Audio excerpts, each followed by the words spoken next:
Bienvenidos al segundo episodio del podcast de Catatumbo Editorial. Estamos hoy acá con Sergio. Sergio es un muy buen amigo, un gran crítico literario y un mejor lector. En realidad de Sergio he aprendido demasiado a lo largo de casi 6 años de amistad. Entonces, Sergio, adelante. Bueno, pues nada, muchas gracias por tenerme aquí, Mariana. Eh, Como dices, mi nombre es Sergio, soy literato, soy narrador digital, eh, y sí, soy un apasionado por la lectura. Listo. ¿Cómo empezó Sergio a leer? ¿Cómo empezó Sergio a leer? Mm, digamos que es decir el día exactamente en el que comenzó Sergio a leer es una pregunta un poco compleja porque pues, yo creo que he leído desde que tengo memoria. Mm, digamos que lo más antiguo que recuerdo, ¿no? Como de mis recuerdos más jóvenes, pues está leer como cuentos de hadas en un libro muy grande azul que tenía mi familia. Ujú. Mm, y después quizá como las primeras lecturas más largas o como de algo que se podría considerar más, no sé, como leer un libro completo, algo así. eh, pues fue como a los 10 antes años que leí las Crónicas de Narnia. Ok. Fueron los primeros libros que leí completos, aunque leer completos es un poco una exageración, ¿no? Como, Más de la mitad. sí. Suena como un muy buen inicio en el mundo de la literatura. Yo quiero saber cuál es la opinión de Sergio frente a la literatura. ¿Qué opina Sergio sobre la literatura? Mm,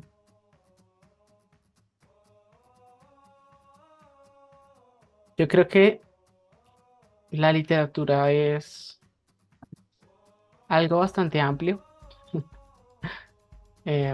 Digamos que intentar definirla es un poco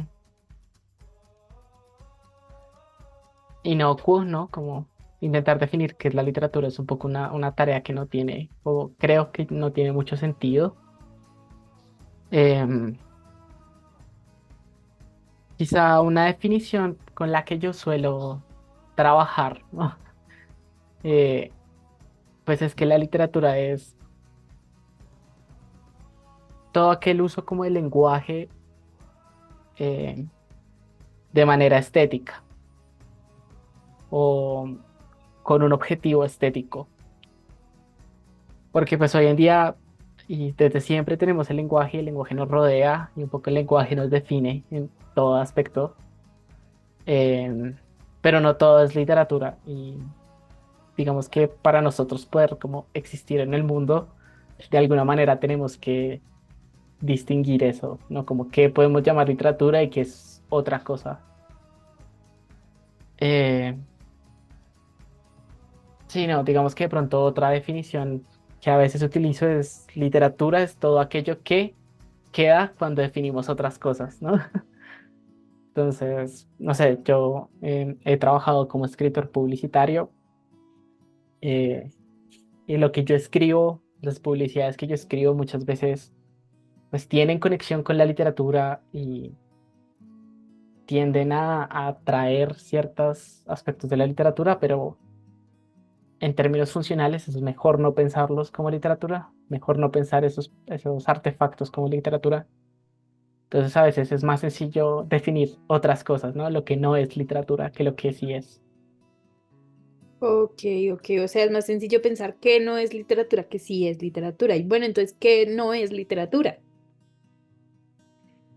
Como te digo, ¿no? Como creo que nosotros podemos identificar con cierta facilidad lo que no es literatura, ¿no? Como, otra vez, una publicidad, nosotros diríamos no es literatura. Eh, un mensaje de texto, nosotros podemos decir no es literatura. Nosotros podemos decir no es literatura.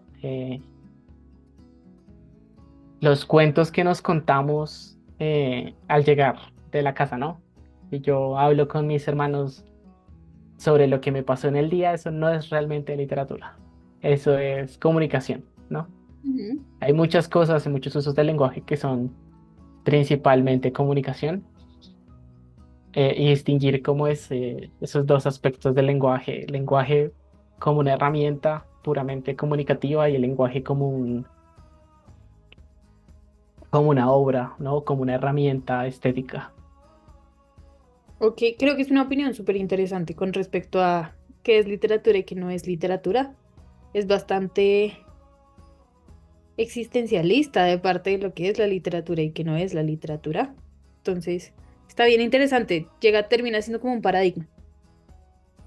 Es paradójico en últimas, porque no depende como tal del texto, sino del lector, ¿no?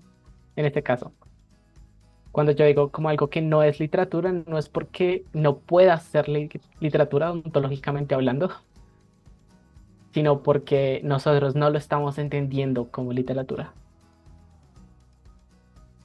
Sí, ok, sí, sí, sí, entiendo. Sí, sí, sí, termina siendo. Siento que es un poco confuso, que si uno lo escucha rápido puede ser bastante confuso. Uno termina como que, como así.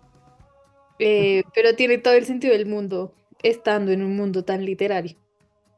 Bueno, en serio, también otra pregunta es, pues, ¿qué hace que la literatura sea importante para tu vida? O sea, ¿qué es lo que hace que la literatura esté presente? O que, por ejemplo, hayas decidido incursionar en el mundo de la literatura, en el mundo de la lectura, en todo lo que es este mundo literario, artístico, entre otros.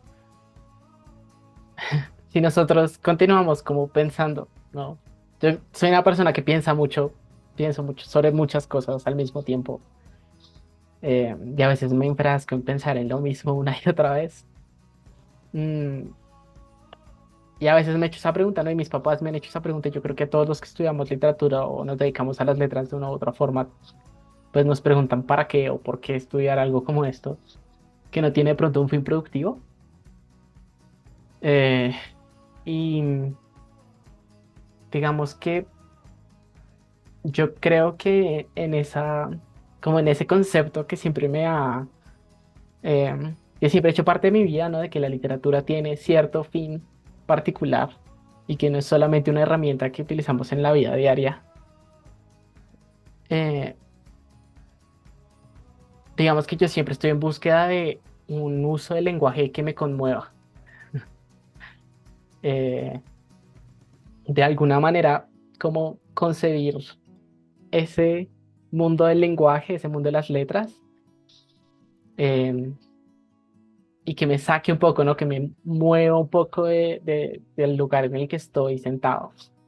Entonces, yo creo que esa siempre ha sido como mi propia búsqueda con respecto a las letras y a los libros.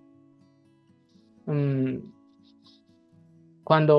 digamos que yo empecé a escribir desde muy chiquito también. eh,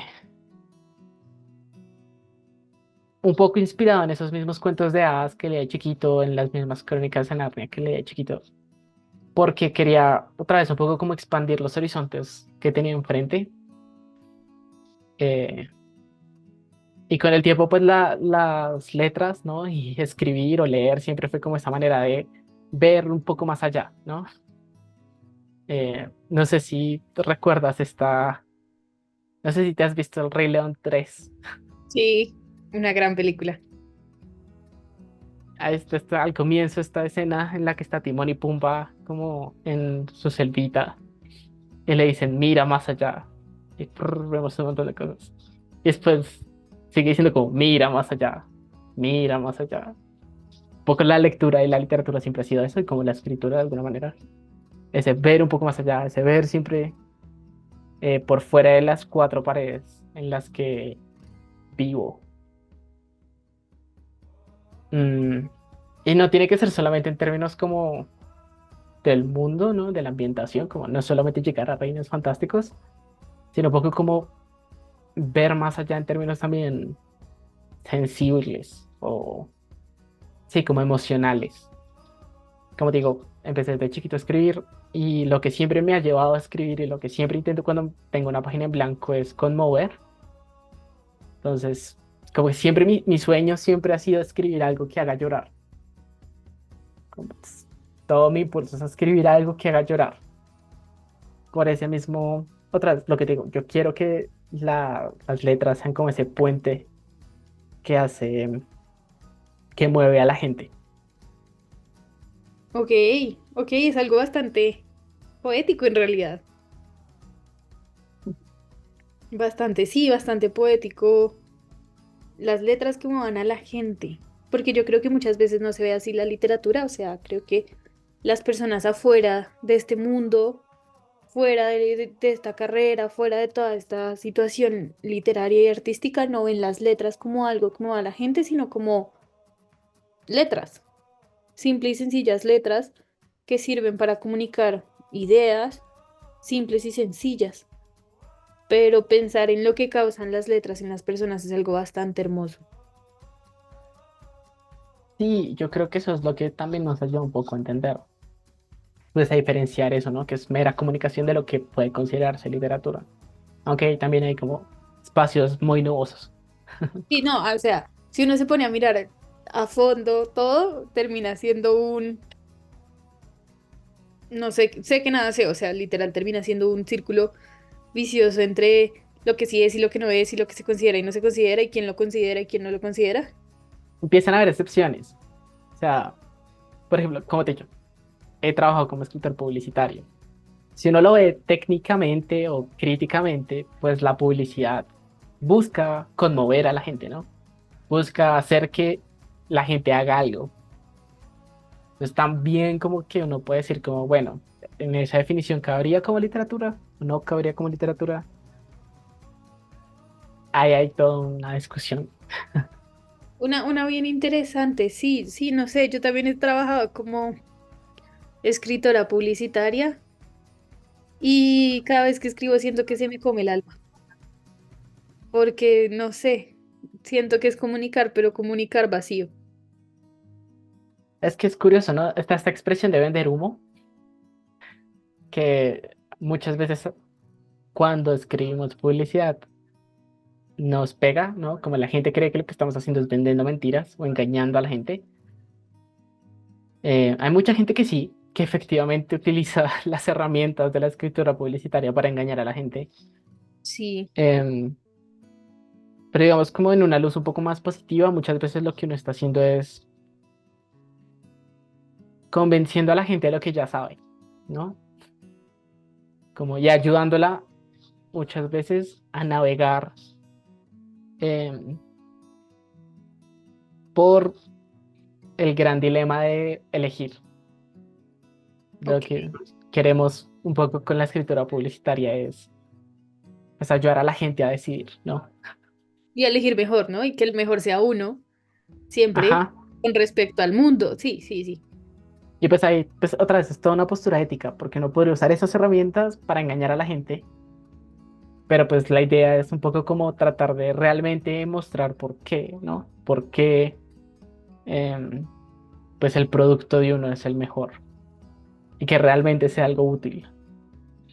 Sí, sí, yo siento que cuando lo hago como para otras empresas no me es tan sencillo, tal vez porque yo ni siquiera misma creo en el producto, pero también desde la editorial convencer a la gente de que vale la pena comprar literatura independiente me ha parecido un reto gigante y me pareció un poco eso, como venderles humo que no es humo, es un producto hermoso, maravilloso, que tiene detrás dedicación, amor, o sea, personas con sueños, pero que igual no es tan sencillo llegar a ellos precisamente por eso, porque tal vez no se vende de la manera en que uno lo espera, no sé, siento que es también escritura publicitaria, pero es escritura publicitaria con más amor. Entonces la reacción hacia el público también es muy diferente que si me ponen a escribir, no sé, escritura publicitaria de medicina a escritura publicitaria de la editorial. Mm, mm, mm. Sí, todo tiene que ver un poco tiene que ver un poco con la postura que uno tiene frente a la redacción, frente al mensaje que se quiere enviar, y pues que en últimas todo esto es persuasión, no es retórica. Entonces, pues digamos que es algo que se hace y se ha hecho desde siempre, tanto para bien como para mal. Entonces, un poco es como te digo, todo en este mundo de las letras depende de los agentes que colaboran en el mensaje, ¿no? No es solamente el texto como un vacío, sino va desde pues, la persona que escribe hasta las palabras, cómo se alinean, hasta dónde se ponen, dónde se pegan, hasta cómo se leen. Sí, Todo sí, eso tiene que ver para construir el mensaje al final que queremos enviar, transmitir. sí, sí, sí, sí, no, a veces creo que es hasta más difícil escribir ese tipo de textos que un texto que fluye como desde la emoción interna, porque hay que pensarlos más, o sea, son textos más pensados. Claro, y muchas veces hay que eliminarse de la ecuación, ¿no? O sea, Sí, cuando tú escribes como literatura muy personal o literatura autobiográfica, memorias, etcétera, lo que se quiere es tratar como, pues digamos que uno ya se conoce y uno sabe qué es lo que quiere poner en la página y lo que sea. Cuando mm, uno escribe publicidad o escribe para persuadir, siempre se estás pensando en el otro, en lo que el otro quiere, en lo que el otro desea, en lo que el otro sueña, en lo que el otro siente. Entonces casi que uno quiere desaparecer de las palabras, ¿no? Como yo aquí no cuelo, no, no importo realmente si eh, en el mensaje, ¿no? A mí no, sí, no, no sé si me hago entender, pero es como eso. A veces, sí, o sea, uno es el que lo escribe, pero uno no hace parte del mensaje ni de ese mundo al que le quiere llegar, o sea, es como una posición muy desde afuera, es bien interesante. sí, y tiene mucho más que ver con el otro, ¿no? Es como entender realmente lo que el otro quiere, lo que el otro quiere escuchar, la manera en la que el otro se expresa, etcétera. Sí, tiene mucho más que ver, sí, sí, como las emociones del otro, las emociones del externo. Eh, sí, sí, sí, sí, sí, sí, sí, sí. Bueno, Sergio, también hablando ya de emociones y de momentos impactantes, otra pregunta que yo sé que es también difícil, recontra difícil, pero que siento mucha curiosidad es, pues en este mundo tan literario y tan artístico, ¿cuál ha sido la experiencia que más te ha marcado? ¿Cuál ha sido esa experiencia que tú has dicho como, sí, o sea, acá dolió el corazón, acá se soltó fibra, acá una parte de mí estuvo acá? Mm,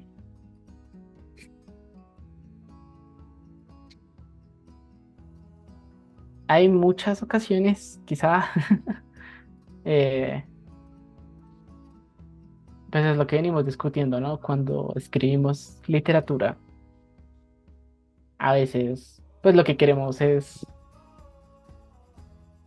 dar un pedazo de lo que somos, ¿no? Dejar un pedazo de lo que somos en el texto, sangrar un poco en la página, como decía Hemingway.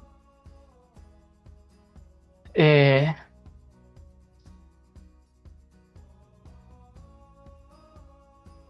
pero sí, no sé, creo que hay como muchas situaciones en las que yo he dicho como, "Ah, esto cala profundo". Ujú, Mm, aunque digamos que en mi propio trabajo como escritor, entre comillas, nunca ha sido tanto, porque yo siempre he tratado de escribir pensando en otro, ¿no? Pensando en cómo me van a leer. Alguna vez, yo creo que uno de los consejos más importantes que a mí me han dado en términos de escritura fue como en quinto de primaria una profesora que me dijo, recuerda que nadie te puede leer la mente. Entonces, sí, como que eso me abrió un poco los ojos, porque pues antes la escritura era eso, ¿no? Como poner en la página lo que sucedía en mi cabeza, las situaciones que yo me imaginaba o los argumentos que yo tenía. Y ujú. mucho de eso siempre estaba muy atado a cosas que he vivido, cosas que he leído, cosas que entiendo que son obvias, ¿no? Entre comillas. Em, pero pues en últimas, no, como mucho de lo que nosotros podemos considerar obvio, para el otro puede no ser obvio. Y Sí. como te digo que mi objetivo siempre ha sido hacer a la gente llorar. Eh, Siempre como el acto de la escritura ha estado asociado más a pensar qué puede hacer, qué puede tocar en los sentimientos de otra persona. Eh, entonces digamos que mi escritura siempre ha sido mucho más técnica en ese aspecto. Yo soy muy de escribir de pronto, pues como con una idea ya en la cabeza o con una estructura ya muy pensada, muy cuadriculada. Sí. Eh, Así que como tal en el acto de escribir, no ha habido muchos de esos lugares en los que yo he dicho como, "Ugh". Siempre son como en ese momento de recepción y como de ver a alguien más leer lo que escribo. Ok.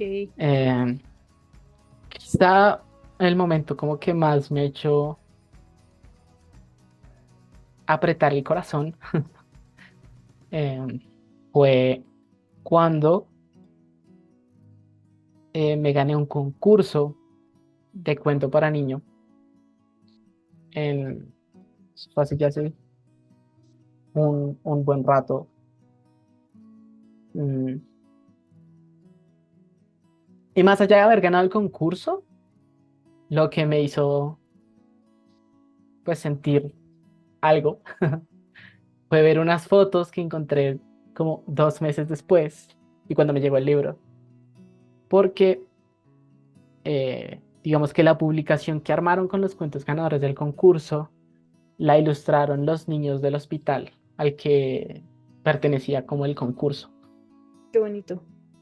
Entonces, digamos que el concurso era para el hospital, para el departamento oncológico de el Hospital de los Mártires. Sí, sí sé cuál es. Y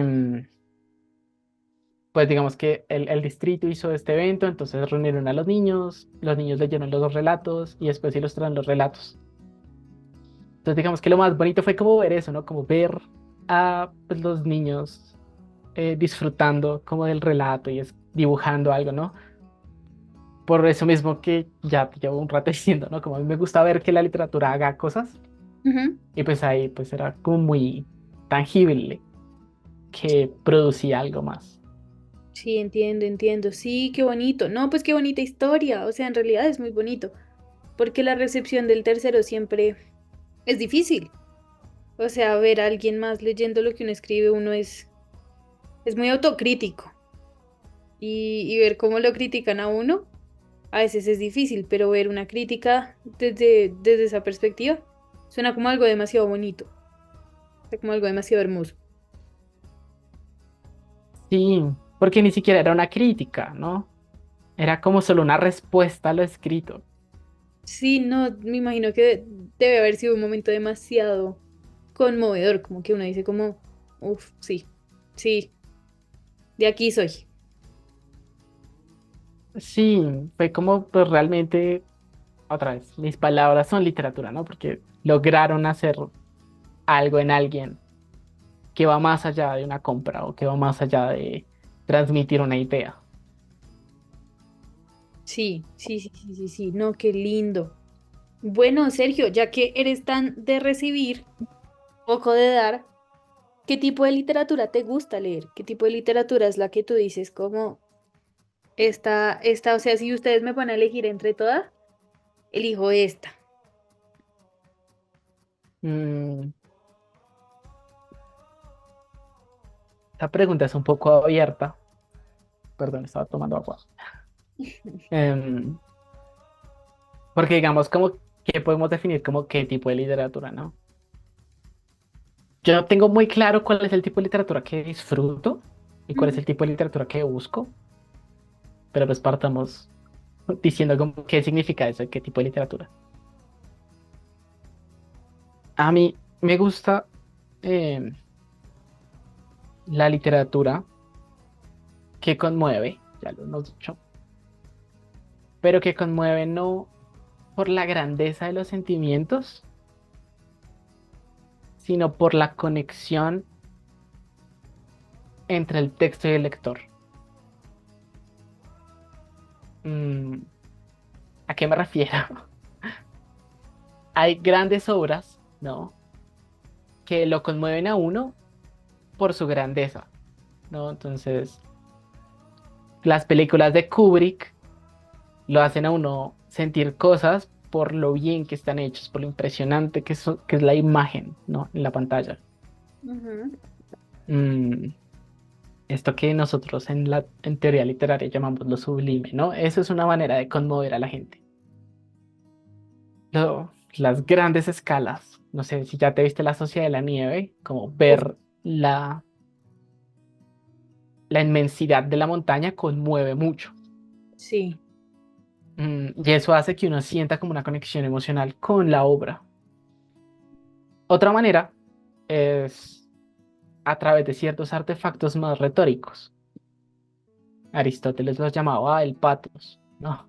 O el sí, patetismo dentro de la lectura. Entonces, cuando todos empiezan a llorar en una escena así, en la que suena música clásica, en la que todos los sentidos están como envueltos en una manta, pues es muy común que uno empiece a llorar.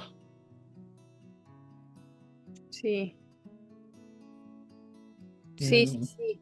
Sí, justo cuando hablaste de Kubrick, como que empecé a pensar yo qué películas he visto de Kubrick, como qué películas he sentido yo. Hay una película es demasiado cliché, pero era muy joven, era joven y bella. Tenía como 16 años la primera vez que la vi, que fue La Naranja Mecánica, y me causó una fascinación que no, o sea, no es fácil de explicar. Y es, mm, sí, Dios mío. Y sé que la vi muchas veces, o sea, cuando yo vi la película no habían plataformas de streaming, o sea, Netflix era algo muy gringo para tenerlo acá. Entonces yo aprovechaba cada vez que la pasaban, me acuerdo mucho por Golden, de aquellas épocas de Golden y de TNT, cuando la pasaban por Golden aprovechaba un montón y la veía y siempre tenía el mismo sentimiento, sobre todo en la escena de cuando está, no me sé el nombre del protagonista, perdónenme todo el mundo, me pueden gustar las películas, pero soy pésima con los nombres, me sé los nombres de mis amigos, pero cuando está el protagonista, justamente en la tienda de discos mm. y va caminando solo con música. Esa escena me acuerdo mucho de esa escena y siempre es la escena que yo decía como, wow, wow. O sea, solo la miraba y la admiraba. Y me pasó algo muy similar en La Sociedad de la Nieve, o sea, me la vi la primera vez por desparche, hay que ser sinceros, por desparche estaba en la lista como agregado recientemente, estaba haciendo oficio, la vi, no le puse mucha atención, solo al final. Y yo siento que esa inmensidad del panorama también está muy bien acompañada de precisamente el relato. O sea, es ese narrador el que nos hace tenernos ahí, es ese narrador el que nos mantiene, es esa historia que nos va contando, porque nos va contando mientras vamos viendo algunas cosas y otras no, y escuchar esa impotencia y escuchar ese sentimiento y escuchar desde el comienzo en yo no conozco a nadie aquí hasta me siento un inútil por no ayudar a nadie, es lo que yo creo que ha conectado a mucha gente con la película. Claro, y otra vez es como eso sublime de la película, ¿no? Eso de que nosotros estamos enfrentados contra esa tragedia tan terrible y ese milagro, como ese esfuerzo, esos sacrificios. em, y uno dice como, wow, le abre los ojos y lo hace uno sentir cosas. Lo pienso mucho como en este tipo de esta grandeza, que tiene mucho que ver con la manera en la que está construido el relato. En algo como eh, las últimas películas de Damien Chazelle, Ujú. por ejemplo, Babylon, que tiene este final súper elaborado, como en este homenaje a Hollywood, súper conmovedor, pero que tiene que ver mucho como con la magnitud del montaje, ¿no? Y lo grande que es. O algo como La La Land, el final de Eso La La Land, que es tan también estaba terrible. pensando en La La Land, que es una película que en su inmensidad lo deja a uno sin palabras, o sea, uno queda así. Y Li- uno queda como, no solamente por el relato, sino por la manera en la que el relato está construido. Sí, Entonces, esa es una manera de conmover a la gente y es una manera que yo digo que es algo muy bonito y una manera de tener conexiones con la obra. Hay otra, que es quizá la que yo prefiero más, que tiene que ver con el contrario, que ya no tiene que ver con la grandeza del lenguaje, que ya no tiene que ver con la grandeza, el artificio o la inmensidad de la situación, sino que tiene que ver con la conexión que se genera en lo no dicho. Entonces, hay mm, muchas obras que a mí me gustan, que disfruto, en lo que si nosotros nos sentamos a ver el texto como desde lejos, no hay grandes artificios, no hay un gran uso del lenguaje, no hay grandes escenas, eh, pero la emoción está en que la imagen que me logra hacer el relato supera completamente lo que las palabras o el lenguaje podría decir. Ok. Hay uno de los, yo realmente es muy chistoso porque yo quiero hacer llorar con lo que escribo a la gente, pero yo no lloro mucho al leer. Pero hay un par de libros que sí me han hecho llorar. Uno en particular se llama Ella en la otra orilla, de una escritora japonesa, se llama Mitsuyo Kakuta. Mm, y yo amo esta novela por muchas razones. Le he dedicado muchas horas de análisis y muchas horas de reflexión. Em, pero me encanta particularmente por el final. Y el final es muy sencillo. Yo creo que es lo que más me frustra como crítico o sí, como investigador de la literatura, digamos. Porque realmente todo lo que está sucediendo con ese final que me hace como que lo hace tan impactante, no tiene que ver en absoluto con la manera en la que el final está construido, sino en cómo todas las emociones y todos los detalles y todo lo que la obra ha venido sugiriendo, como que explotan en un par de líneas. Ok. Entonces, digamos que así brevemente, ¿no? La novela trata sobre estas dos mujeres Ujú. eh, que tienen como vidas súper distintas. Una es una ama de casa que se casó muy joven, que decidió ser ama de casa completamente. Sí. Tiene una hija chiquita. Ok. La otra es una mujer emprendedora mm, que decidió desde muy chiquita también no casarse nunca y emprender, digamos. La novela comienza cuando estas dos mujeres se encuentran porque la ama de casa necesita trabajar, Sí. o mejor dicho, no necesita trabajar, quiere trabajar, es distinto. Sí, sí, es distinto. Em, y empiezan un poco como a entender el estilo de vida una de la otra, ¿no? Como por qué la una pues es tan distinta de la otra y como por qué en últimas tienen cosas que las conectan. Ujú. Y uno va leyendo la novela y la novela no sucede mucho. Digamos que el mayor acontecimiento es cuando ya dos se conocen y están en un restaurante chino que huele a feo. Ok. No hay como mucha más cosa. Mm, excepto el final de la novela. Al final de la novela, eh, Sayoko, la ama de casa, renuncia al trabajo. Ok. Y Aoi, la mujer emprendedora, entra como en cierta depresión, digamos. Ok. Sayoko se da cuenta, ¿no? Como que su jefa estaba pasando por una temporada baja y va a la casa y le ayuda a ordenar la casa. Y el puro final de la novela es cuando mm, Sayoko encuentra una nota tirada en una de las cajas en la casa de Aoi, su jefa, y la nota dice algo así como,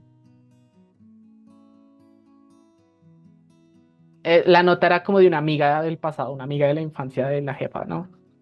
Y le dice a la jefa como no olvides que entre todo seguimos siendo amigas. Ok. Y uno lee esa nota y hay una descripción muy bonita en la que está Sayoko y Aoi en un río, pero ambas están en orillas distintas. Y ahí el título de la novela. Y Sayoko saluda, no mentiras, y Aoi saluda a Sayoko y Sayoko sale corriendo, cruza un puente y se encuentran juntas en el otro lado. Y ahí termina la novela. Digamos que no pasa mucho. Pero ese punto, como esa imagen, que es una imaginación de la protagonista, porque no es nada, es muy bonito y es muy potente, porque nosotros llevamos 200 páginas conociendo a estas dos mujeres y conociendo pues su sensibilidad, ¿no? Y su día a día. Entonces yo creo que este es el tipo de literatura que a mí más me gusta, ¿no? Como este que trae o como que condensa todas las emociones en estos pequeños momentos de la vida cotidiana. Ok, entiendo. Sí, también puede, pues me hace pensar un poco como en la cotidianidad, o sea, como en cómo es adultar. Es eso, es un, a pesar del tiempo, van a haber amigos, a pesar de todo, van a haber personas con las que en un momento se compartió mucho y que por muchas circunstancias y porque la vida lo lleva a uno por caminos bien diferentes y bien curiosos, pues no están los mismos espacios, pero sí está el mismo cariño. Entonces sí suena como una historia muy linda. La verdad, suena como una historia muy, muy bonita que sería muy agradable sentarse a leer como en una tarde no tan calurosa, no tan lluviosa, sino una tarde muy pacífica, un café. Sí, son esos libros como que uno puede leer con calma, pero que eh, al final uno no puede dejar de leer. Sí, porque son con la cotidianidad, entonces son igual de calmados al ambiente en el que uno está, pero Ujú. igual uno quiere seguir sabiendo más, no porque tenga un drama, no porque tenga un chisme, no porque tenga la historia más interesante del mundo, sino porque uno quiere saber más. Porque uno quiere pasar más tiempo con estos personajes. Alguna vez vi un TikTok de una muchacha que decía que ya había empezado a escribir fanfiction, Ujú. no tanto por escribir lo que le parecía chévere de sus personajes o como por continuar la historia, sino por los momentos entre. Entonces ella escribía fanfiction de lo que pasaba, ponle tú, entre el episodio 80 y el episodio 81 de Pokémon. ¿Qué pasaba cuando estaban las conversaciones que tenían mientras estaban comiendo? Como este tipo de momentos en los que pues no sucede mucho, pero pues estamos pasando tiempo de calidad con los personajes. O estamos tratando como de entender una forma de ver el mundo, de comprender una sensibilidad particular. Eso me parece muy bonito.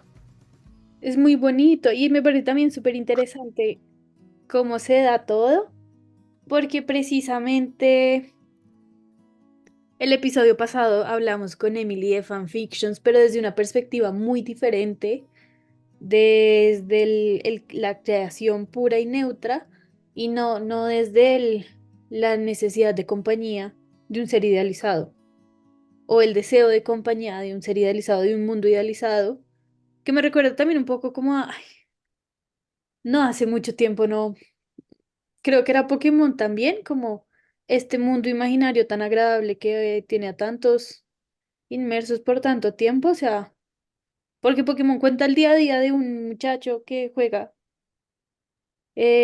con Pokémon, literal, no hay mucho más, no hay un drama así gigante ni nada, pero es muy Eh, agradable de ver. Pokémon tiene drama. Sí, sí, sí, tiene un drama, pero no un drama a nivel, no sé, series de Netflix que uno es todo el tiempo está como, sí, ¿no? O sea, tiene episodios muy calmados, tiene episodios que son así como de subidas, tiene episodios de bajadas, pero también tiene episodios que son como, sí, Ash, quiero aclarar, perdón para todo el mundo, yo no soy fan de Pokémon. Lo poquito que me vi de Pokémon era cuando lo pasaban por City TV, junto con Dragon Ball. O sea, perdón, Tienes que ver XYZ. lo máximo que llegué a ver fue Naruto un tiempo, porque con mis amigas veíamos Naruto. Entonces, no he llegado mucho al mundo del anime. Tengo mi mejor amigo, le encanta el Pokémon, entonces ahí más o menos le entiendo, pero pues otra vez Una disculpa pública si me estoy equivocando con todo lo que estoy diciendo sobre Pokémon, pero es que me recuerda mucho a ese ambiente que, que se ve en Pokémon. Sí, como ese ambiente calmado, como ese ambiente tranquilo. Justo ahorita me he demorado un montón, eh, pero por gusto. Creo que no quiero acabar un libro que me regaló también una muy buena amiga, se llama Mafe, me lo regaló el último día que estuvimos juntas. Yo creo que en la situación más estresante que hemos podido estar y en el cargo más estresante en el que hemos podido estar, me regaló un libro que se llama eh, La mujer loca, con una dedicatoria muy bonita. Y me lo he alargado, he leído otros libros en el intermedio, me he comprado más libros, pero yo creo que lo he alargado precisamente porque no quiero acabar esa historia. Como no quiero soltarla. Sí, hay mucho de eso que me parece bacano. Digamos que por eso también comencé dando esa aclaración, ¿no? Como ese tipo de literatura, porque hay algo que a mí me parece, ahora sí viéndolo de una manera muy crítica, pues digamos que esto viene, parte como una tradición particular de cierto tipo de literatura, ¿no? Nosotros en Occidente, siguiendo la tradición europea, disfrutamos un tipo de literatura que pues tiene un inicio, tiene un nudo, tiene un clímax y tiene un desenlace. Entonces Sí, somos de una literatura mucho de emociones fuertes, sí, ¿no? A nosotros nos gusta que el personaje, pues el viaje del héroe, ¿no? Nosotros nos gusta que un personaje se mande en lo desconocido, que mate un dragón y que regrese con premios. sí, Es como nos gusta la literatura. Y digamos que si uno se siente, lo piensa, la mayor parte de la literatura que se produjo en Europa, pues sigue como esos modelos. sí, Este otro tipo de literatura que tiene un tipo que da más espacios, que permite como más mm, momentos de silencio, pues también está anclado a unas tradiciones más orientales. Digamos que siempre utilizando las palabras de Occidente y Oriente de manera muy amplia. Entonces digamos que yo disfruto mucho este tipo de literatura y lo disfruto mucho porque lo veo mucho en pues toda la tradición japonesa y un poco como mm, de Asia del Este, llamémoslo así, que está muy influenciada como por el budismo, como por el confucianismo, sí, que son maneras como de comprender eh, el mundo, ¿no? Y el arte. Y pues que son tradiciones que tienen estructuras narrativas distintas. Es muy común, por ejemplo, en la literatura china, japonesa, coreana, mongola, algo que llaman, no recuerdo el concepto exacto, la palabra exacta, pero es una literatura de cuatro partes. Muy habitual era un tipo de cómic que se llama Yonkoma manga. Básicamente tiene un inicio, no, tiene una primera escena, tiene una continuación del principio, tiene una escena distinta y tiene un desenlace. ¿Por qué es distinta de la forma de la estructura narrativa de la tradición occidental? Pues nosotros tenemos un comienzo, un nudo, ¿no? Nosotros empezamos con el problema, apenas entendemos a nuestros personajes, tenemos una elevación de la emoción y tenemos un desenlace. En esta tradición distinta, también en las cuatro partes es un comienzo, una sí, extensión de ese comienzo, una escena que nos cambia el punto de vista o nos cambia la perspectiva o que nos hace una pregunta más bien, y un final que nos responde la pregunta. Yo alguna vez intenté escribir un relato que seguía como eso. En la primera escena tenía como la estructura esta estructura en cuatro partes. Iba una muchacha se para frente a una máquina expendedora. Primera escena. La segunda escena, esta muchacha pide una Coca-Cola y se va sin destapar la Coca-Cola. La tercera escena es un muchacho sentado en una banca viendo el mar. Y la cuarta escena es la muchacha destapando la Coca-Cola y dándosela al niño. La estructura narrativa, pues lo que hace es hacernos una pregunta, ¿no? Como, ¿por qué saca eso? ¿Qué pasó ahí? ¿Quién es este muchacho que nos conocíamos? Ah, ya entendí. Son hermanos, ¿no? Le iba a llevar la botella.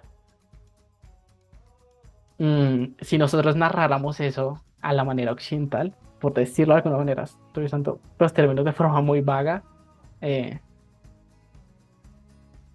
digamos que iría un poco como hay un niño sentado viendo el mar, el niño no sé, se saborea los labios porque tiene sed, y le dice a la hermana que vaya por una gaseosa.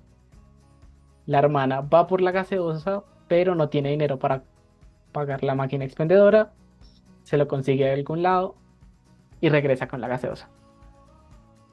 Ahí hay un problema, un conflicto, no hay una solución. En el otro hay una pregunta. Entonces eso permite como la sutileza y permite como sugerir cosas. Ok, ok, sí, suena demasiado lindo. O sea, estoy como impresionada, como de toda la paz también que me ha dado como toda esta conversación y esta última parte. Es como, me siento muy, muy pacífica, o sea, siento que también es un episodio bien diferente al anterior, porque en el anterior estábamos ya como muy, muy eufóricas, pero siento que este ha sido un poco como esa literatura, como calmado, pausado, como que uno no lo quiere acabar porque está cómodo, como, Mm, sí, como sí, es tierno y lo mismo creo que me está pasando acá, o sea, tantos libros que yo creo que nos han hecho leer a las buenas y a las malas. Jamás me había sentido así con un libro. O sea, jamás lo había alargado tanto. mm, O sea, les estoy diciendo que llevo leyendo este libro como 2 años, casi. Eh, pero jamás lo había alargado tanto una lectura, como que usualmente solo me sentaba y hacía eso por precisamente eso. Inicio, no desenlace, entonces como lo que quería saber era cómo se desarrollaba el nudo, o sea, quería saber el nudo y quería saber cómo se resolvía el nudo y era tanto que a veces llegué a hacer ciertas trampas para motivarme y era leer la primera parte, cuando iba ya como más o menos de más de la mitad de la primera parte, ir al final, leer un poquito del final y ver si valía la pena seguirla leyendo o no. Todos lo hemos hecho, yo también lo hacía mucho. Entonces, a partir Como, de eso, ya era como, ah, bueno, sí, sí vale la pena porque no entiendo qué está pasando. Y ya lo podía leer. mm, De no, no me ha dado para hacer eso, o sea, solo lo he leído con una paz y una calma en mi corazón que yo digo como, no quiero que se acabe. Entonces me leo como de una página y lo cierro y lo dejo ahí un rato y me leo de otra página y lo cierro y lo dejo ahí un rato. Y no sé también si es porque me siento identificada con toda la parte, que tal vez creo que eso es lo que suele pasar con esos libros tan lindos como, no puedo pronunciar el nombre, no me acuerdo, perdón. Otra vez tengo muy mala memoria con los nombres, pero con el hermoso libro que pues nos acabas de mencionar, que era el de Las dos orillas, ¿se llama? ella en la otra orilla. Ella en la otra orilla, ¿sí ven? Casi. Y es como esa familiaridad, o sea, este libro muy por encimita es sobre una chica que estudia literatura y que escucha las palabras y en un punto se obsesiona con un sustantivo. Se Ujú, obsesiona con los sustantivos porque se da cuenta que sin los sustantivos las palabras no tienen sentido, ujú, pero que sin los verbos sí. Entonces de ahí se enamora de un lingüista y el lingüista es esposo de una mujer que se está muriendo de cáncer. Y llega el autor, que es como parece una autonovela, llega el autor de esta novela y le empieza a hacer una entrevista a esta mujer y se enamora de la estudiante. Pero se enamora no de ujú, enamorarse, sino se enamora de lo extraña que es. Y de que ella, por ejemplo, le dice, y la mujer luego repite, que él es un hombre ujú, porque sí, y que ella es porque sí. ujú, Pero la estudiante de literatura es una mujer porque no. Y el lingüista mm. es un hombre porque no, pero a veces es porque sí. Entonces que tal vez por eso sí funcionan. Pero es un juego de palabras bien bonito. Entonces, mm, luego la mujer vieja le explica que los hombres, porque sí, son aquellos que son complacientes, que hacen todo por los demás, y que las mujeres, porque no, o los hombres, porque no, son los que pasan por encima de los demás. Y es bien bonito ver el contraste de cómo ve la estudiante de literatura al hombre, que es el esposo de la mujer que se está muriendo, porque ella lo ve ujú, como un hombre porque sí, un hombre muy complaciente, y ella es una mujer porque no, o sea, ella es la rebelde. Y muy por mm, el contrario, su esposa, que lleva más tiempo con él, lo ve a él como un hombre porque no, pero ve a la estudiante de literatura como la hija que se fue, mm, que tuvieron y se fue, y que por eso su esposo es un hombre porque sí. mm. Entonces siento que es un juego muy lindo, siento que es un mundo muy agradable y es un mundo que no quiero soltar. O sea, es un, no, por favor, todavía no, no estoy lista. Y entonces siento que es muy bonito y siento que también pasa por eso, como porque no, a pesar de ser un libro español, porque el autor es español, rompe con ese paradigma de la escritura occidental Mm, y lo hace bien agradable. Sí, mm, pues también para los que no sabían, Sergio también es crítico, hace muy buenas críticas. Y además es el prologuista de mi poemario y de todos mis poemarios, es un excelente prologuista. Y es un excelente lector de poesía y es el mejor crítico de poesía que yo he podido encontrarme en mi vida, porque es sincero. La gente yo creo que a veces le da miedo decir qué piensa y de Sergio he recibido los mejores consejos, los mejores regaños y también los mejores elogios en este mundo de escribir. Eh, Sergio también me ha puesto los retos más grandes, o sea, algo que a mí me cuesta y lo mencioné también en el capítulo pasado, es poner títulos. Nombrar lo que escribo me cuesta un montón y Sergio es testigo. Él ha leído un montón de cosas que yo he escrito y ninguna tiene título. Y me dijo, póngale título. O sea, trate de ponerle un título. Y yo dije, pucha, ¿cómo? Pero ¿cómo le pongo? Y ahorita ya no me sale tan difícil ponerle título. Y siento que después de cierta como clase de cómo poner títulos malos, he logrado cosas increíbles con cómo poner títulos. Y ha sido maravilloso. O sea, otra vez, Sergio es mi referente para decirle como, vea, estoy escribiendo esto, vea, estoy escribiendo lo otro. Recibo comentarios, opiniones, críticas. Si es una basura, dígamelo. Porque sí, esa visión que tiene de la literatura es algo que yo digo, como, no todo el mundo la tiene. Y es bastante amplia, es increíble. O sea, ustedes lo hubieran visto. Ustedes lo hubieran visto cuando hacía crítica literaria de obras aburridas y obras no tan aburridas. Pero uno con Sergio aprendió un montón. Creo que ya para cerrar un poco este espacio, solo me queda preguntarte, Sergio, pues qué tipo de literatura le recomendarías a la gente eh, que quieren incrementar su hábito de lectura o que simple y sencillamente no han encontrado como ese punto. O sea, qué tips les darías para empezar a leer o meterse un poco como en este mundo y en esa conexión que yo creo que le da a uno los libros, que es difícil de encontrar y luego es difícil de soltar. O sea, todas las personas que uno sabe que leen son obsesivas con la lectura en un punto. Entonces, qué les dirías a ellos?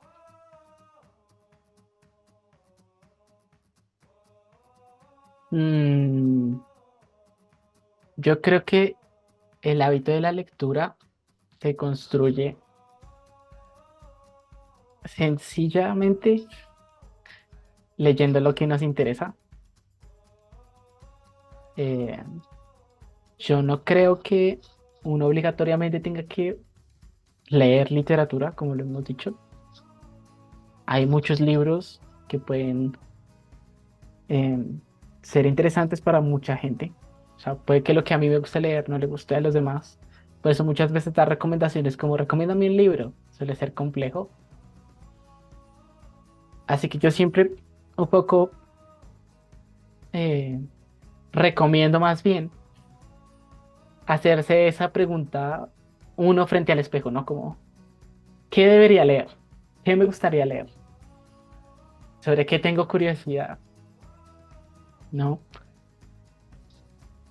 Eh, depende también de muchas cosas, ¿no? De pronto, no sé, nosotros que trabajamos a tiempo completo, pues a veces no nos queda tiempo para leer y pues eso es normal, entonces digamos que uno buscaría lecturas más cortas o más rápidas de leer, que no requieran como tanta concentración. O yo creo que también algo muy válido es como escuchar audiolibros. Entonces, creo que parte mucho como de eso, de esa introspección de qué es lo que me interesa leer y sobre qué tengo curiosidad.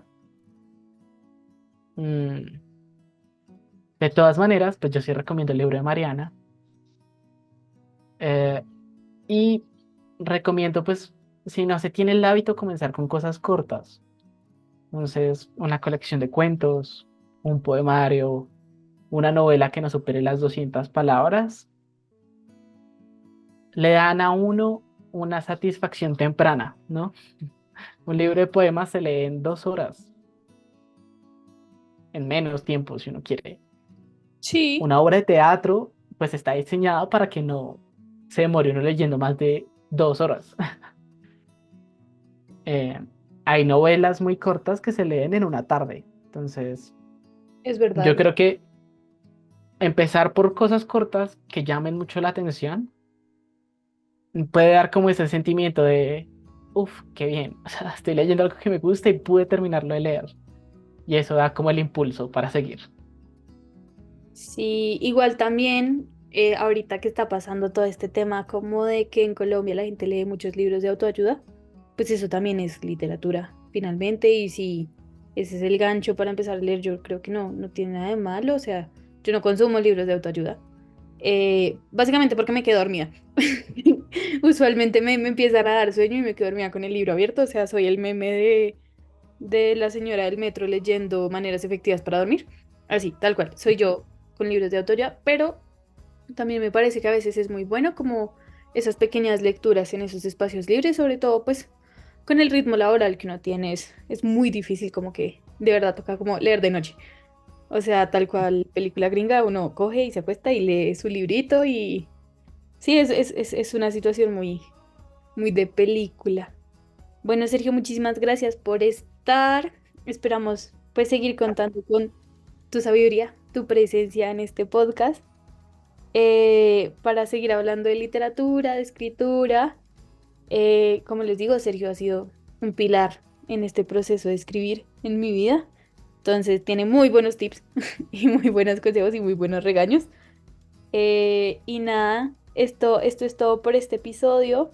Esperamos que les haya gustado y nos vemos muy pronto también con más invitados sorpresa, que estamos coordinando para que sigamos disfrutando de todo este mundo de literatura, tinta, sueños, escribir, leer, entre otros.